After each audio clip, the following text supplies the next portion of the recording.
और इस वक्त की बड़ी खबर यह है कि लाइन ऑफ एक्चुअल कंट्रोल पर झड़प मामले में चीन ने अपनी चुप्पी तोड़ दी है। त्वांग में झड़प पर चीन का पहला रिएक्शन सामने आ गया है। चीन ने कहा है कि त्वांग में एलएसी पर हालात स्थिर हैं। 9 दिसंबर को अरुणाचल प्रदेश के त्वांग में भारत और चीन के सैनिकों के बीच में झड़प हुई थी, जिसमें दोनों देशों के सैनिक घायल हुए हैं और चीन को ज्यादा चोट पहुंची है। चीन के सैनिक त्वांग में अतिक्रमण करने आए थे, लेकिन भारतीय सैनिकों ने उन्हें रोका। दोनों सेनाओं के बीच झड़प हुई, हाथापाई हुई और भारत ने अतिक्रमण की कोशिश को नाकाम कर दिया।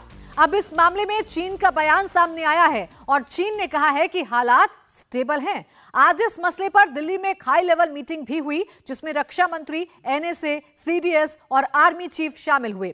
संसद में आज इस मसले पर विपक्ष ने हंगामा किया और हंगामे के बीच रक्षा मंत्री ने पूरे मामले पर बयान भी दिया। आइए अब आपको बताते हैं कि पूरा मामला है क्या। दरअसल चीन के सैनिक त्वांग ला पोस्ट में घुसे थे। वो थांग ला में अस्थायी बाड़ और पोस्ट बना रहे थे। 9 दिसंबर को भारतीय सैनिकों ने कंस्ट्रक्शन का विरोध किया। भारत की पेट्रोलिंग टीम ने चीन के सैनिकों का विरोध किया। विरोध करने पर चीनी सैनिकों ने पथराव शुरू कर दिया। पथराव में 8 भारतीय सैनिक घायल हो गए। अगर आप अपने बच्चों को पैसे का पार्ट नहीं सिखाएंगे तो पैसा कमाने के बाद में हो सकता है वो आपको ही बेच दें। सावधान, फ्रीडम ऐप को डाउनलोड करें। बच्चों को पैसे का पार्ट कैसे पढ़ाना है सीखिए। भारतीय सैनिकों ने चीनी सैनिकों का कंस्ट्रक्शन तहस नहस कर दिया। भारत ने चीनी सैनिकों के औजार, मशीनें तोड़ दी। ये झड़प त्वांग में 17,000 फीट की ऊंचाई पर हुई। झड़प में चीन के 20 सैनिक जख्मी भी हो गए।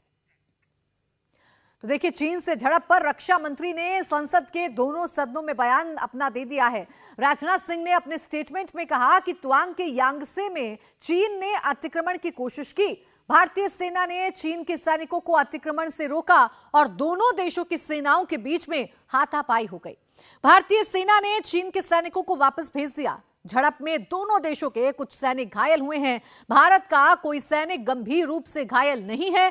झड़प के बाद दोनों पक्षों के बीच फ्लैग मीटिंग हुई और ये मसला चीन के साथ कूटनीतिक स्तर पर भी उठाया गया है। 9 दिसंबर 2022 को पीएलए ट्रुप्स ने तवांग सेक्टर के यांगसे एरिया में लाइन ऑफ एक्चुअल कंट्रोल पर अतिक्रमण कर स्टेटस को एक तरफा बदलने का प्रयास किया।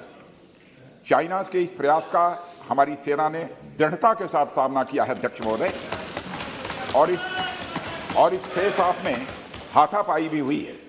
भारतीय सेना ने बहादुरी से पीएलए को हमारी टेरिटरी में अतिक्रमण करने से रोका और उन्हें उनकी पोस्ट पर वापस जाने के लिए मजबूर कर दिया अध्यक्ष महोदय। इस झड़प में दोनों ओर के कुछ सैनिकों को चोटें भी आई हैं और मैं इस सदन को अवगत कराना चाहता हूं कि हमारे किसी भी सैनिक की न तो मृत्यु हुई है और न ही कोई गंभीर रूप से घायल हुआ है। इंडियन मिलिट्री कमांडर्स के टाइमली इंटरवेंशन के कारण पीएलए सोल्जर्स अपनी लोकेशंस पर वापस चले गए अध्यक्ष महोदय, और इस घटना के पश्चात एरिया के लोकल कमांडर ने 11 दिसंबर 2022 को अपने चाइनीज काउंटर पार्ट के साथ।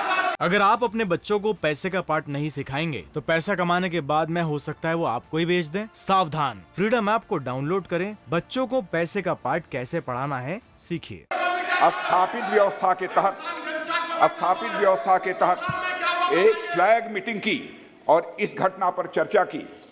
चीनी पक्ष को इस तरह के एक्शंस के लिए मना किया गया और सीमा पर शांति बनाए रखने के लिए कहा गया। इस मुद्दे को चीनी पक्ष के साथ कूटनीतिक स्तर पर भी उठाया गया है।